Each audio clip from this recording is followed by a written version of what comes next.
So we live in exciting times.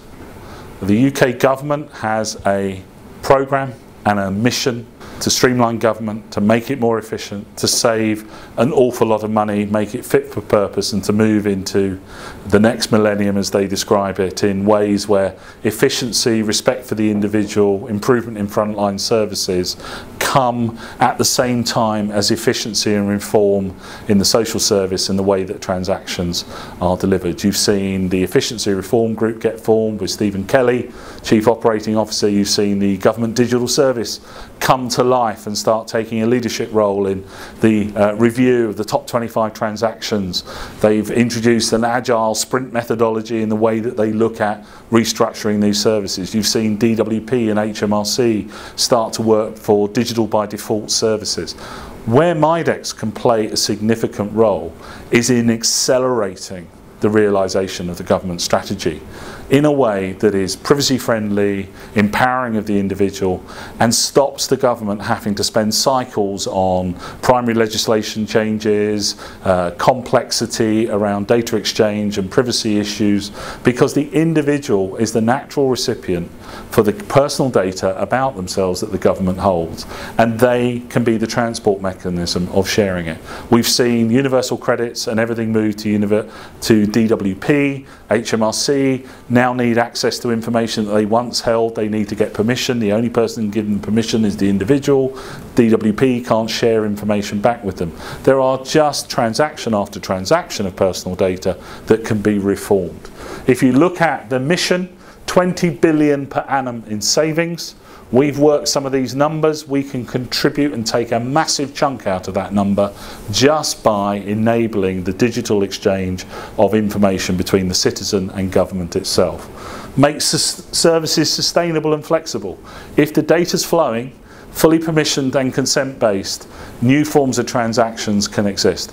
We can move away from government forms to actually just simply data transactions and apps that work on the side of the individual that allow them to do tax returns, benefit applications, self-serve the flow of information that they need to make their lives easier.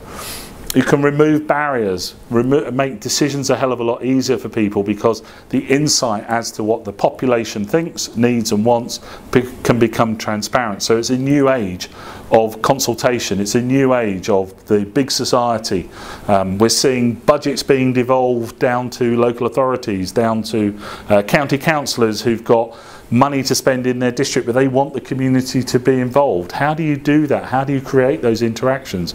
You're seeing organisations like the London Rebuilding Society trying to empower some of the poorest people in society to understand their lives better, to get themselves out of fuel poverty, to improve their health by connecting with the information around them, and then interact with government schemes available through jam jarring applications. It all centres on personal data, it all centres on insight and understanding.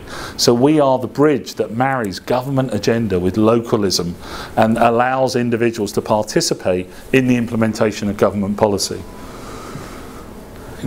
The goal of the government is to export the expertise of the United Kingdom to the rest of the world. Well, if we're trying to create a digital by default public service which is effective for the individual, that can be a testament to the rest of the humanity about what can be done, it will only work if the individual is a participant.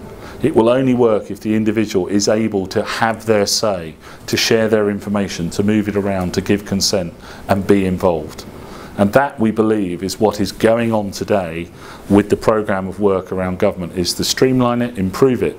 It's one of those things, they say, save £20 billion a year, but please protect frontline services. And if you're sitting on the front line, that sounds like an impossible equation. Save 20 billion, but protect frontline services. Well, they've tried everything else. But personal data exchange, individuals equipped to be participants, is a viable mechanism for achieving those two apparently conflicting objectives. Save money, improve frontline service. 45 to 76% improvement, a reduction in transaction cost is a way of saving 20 billion whilst improving frontline services and empowering the citizen. So we think we have the silver bullet, we like to say, and we will preach from the rooftops about it every time we get the chance.